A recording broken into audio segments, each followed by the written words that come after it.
নমস্কার বন্ধুরা, সবাই ভালো আছো নিশ্চয়ই। সোমার শখ ও ভালোবাসা চ্যানেলে সবাইকে স্বাগত জানাচ্ছি। রথযাত্রার দিন আমি ব্রিগেড প্যারেড গ্রাউন্ডে চলে গিয়েছিলাম। এখানে ইস্কন মন্দিরের জগন্নাথ, বলরাম এবং সুভদ্রা দেবতাদের রথে করে মাসির বাড়ি নিয়ে আসা হবে। এখানে ওনাদের মাসির বাড়ি তৈরি করা হয়েছে। চলো ভিডিওটা দেখতে থাকি। পার্ক স্ট্রিট মোড়ের কাছে ব্রিগেড প্যারেড গ্রাউন্ডে এই মাসির বাড়ির গেট করা হয়েছে। গেট দিয়ে ভেতরে প্রবেশ করলাম। প্রথমেই বাদিকে মহাপ্রসাদম, এখানে প্রসাদ পাওয়া যাচ্ছে। 50 টাকা, 100 টাকা ভোগের প্রসাদ পাওয়া যাচ্ছে। 50 টাকায় লাড্ডুর প্যাকেট, খাজার প্যাকেটও 50 টাকা। এই বড় হাঁড়ি ভোগ প্রসাদ 100 টাকা, ছোট হাঁড়ি 50 টাকা। আমি 50 টাকা দিয়ে খাজা প্রসাদ নিয়েছি। এর পাশে রয়েছে গোবিন্দাস, এখানে মিষ্টি, ভেজ প্যাটিস এসব পাওয়া যাচ্ছে। এর পাশে রয়েছে বিশেষ গো পূজা, এখানে গরু মাতা রয়েছে, এদেরকে পুজো করা হয়। সবাই এসে দেখে যাচ্ছে। ডান দিকে যেতে গিয়ে এই গিফটের দোকান পেলাম। এই স্টলটায় গোপালের জামা রয়েছে, জগন্নাথের জামা, ইস্কনের তৈরি বিভিন্ন জিনিসপত্র এখানে বিক্রি হচ্ছে।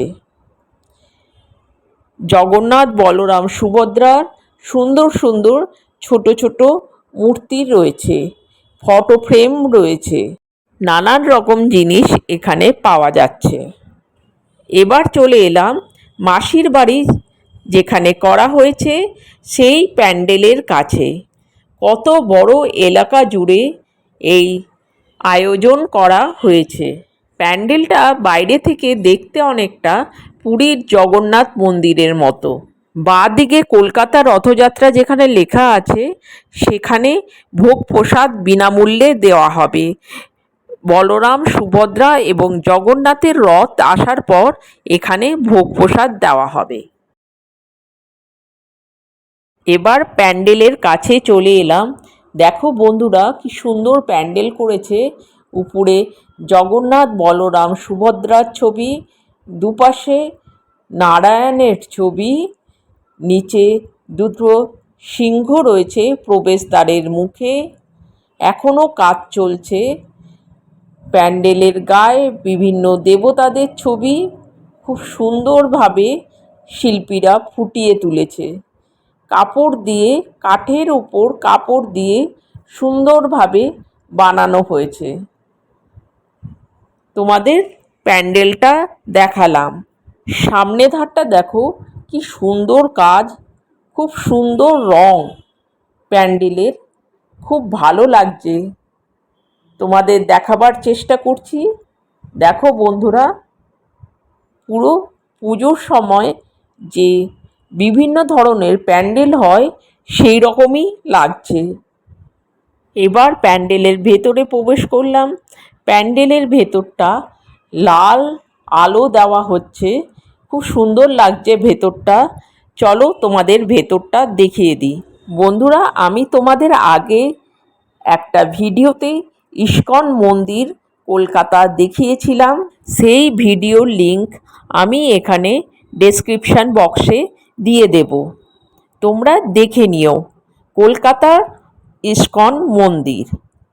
কলকাতা ইস্কন মন্দির 1970 সালে স্বামী প্রভুপাদ দ্বারা প্রতিষ্ঠিত ভারতের প্রথম ইস্কন মন্দির।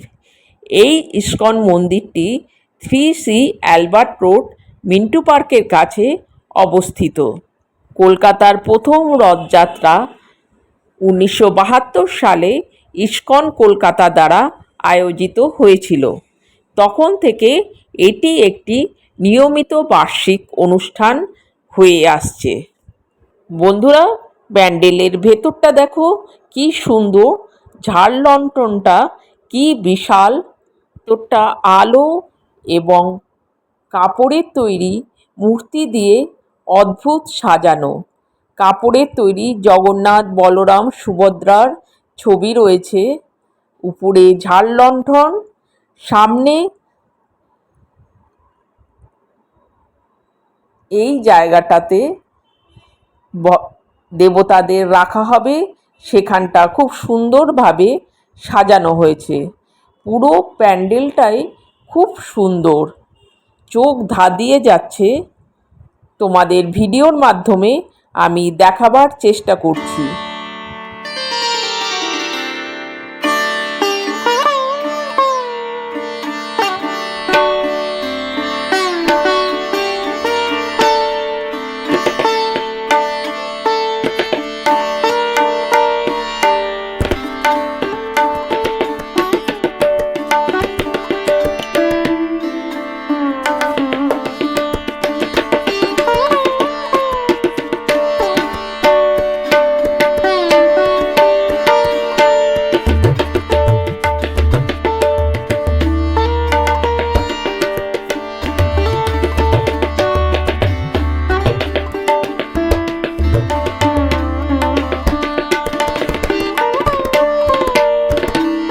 এবার রথ আসার সময় হয়ে গেছে, তাই গেটের কাছে চলে গেলাম।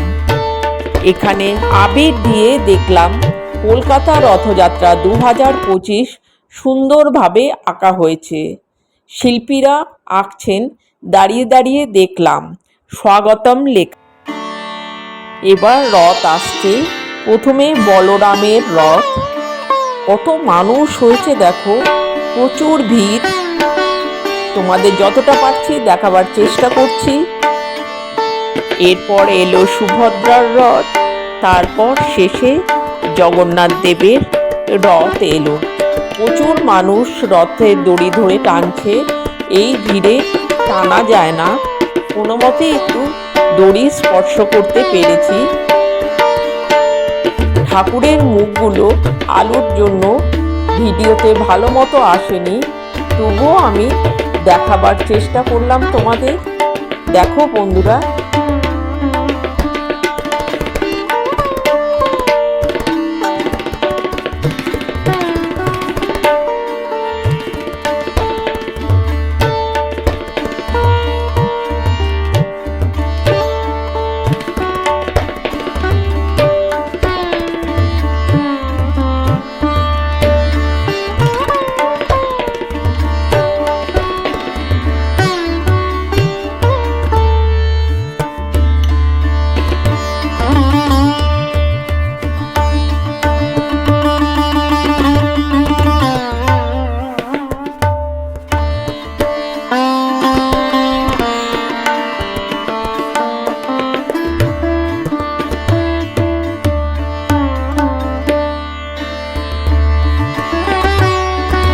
আমাদের ইস্কনের রথের মাসির বাড়ি আসার পূর্বের মুহূর্ত ভিডিওর মাধ্যমে দেখাবার চেষ্টা করছি।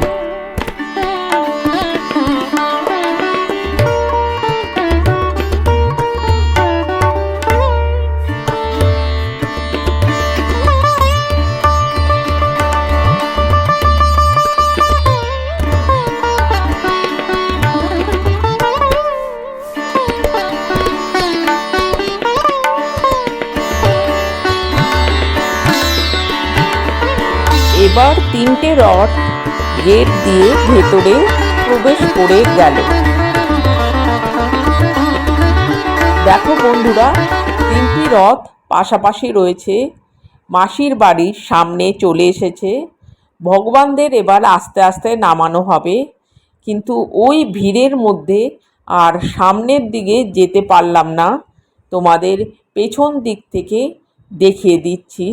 বাঁদিকে জগন্নাথ দেবের রথ, তার পাশে সুভদ্রার রথ, ডান দিকে বলরামের রথ। মাসির বাড়িও আলোয় ঝলমল করছে, সুন্দর লাগছে তিনটি রথ আর মাসির বাড়ি। রথের দিন পাঁপড় খেলাম। তাহলে বন্ধুরা, আজকে এই পর্যন্তই। আমার ভিডিওটা যদি ভালো লাগে লাইক কমেন্ট করে দিও। নতুন যারা দেখছো চ্যানেলটা সাবস্ক্রাইব করে দিও, বন্ধুদেরকে শেয়ার করে দিও। সবাই ভালো থেকো, সুস্থ থেকো। শীঘ্রই আবার দেখা হবে নতুন কোনো একটা ভিডিওতে।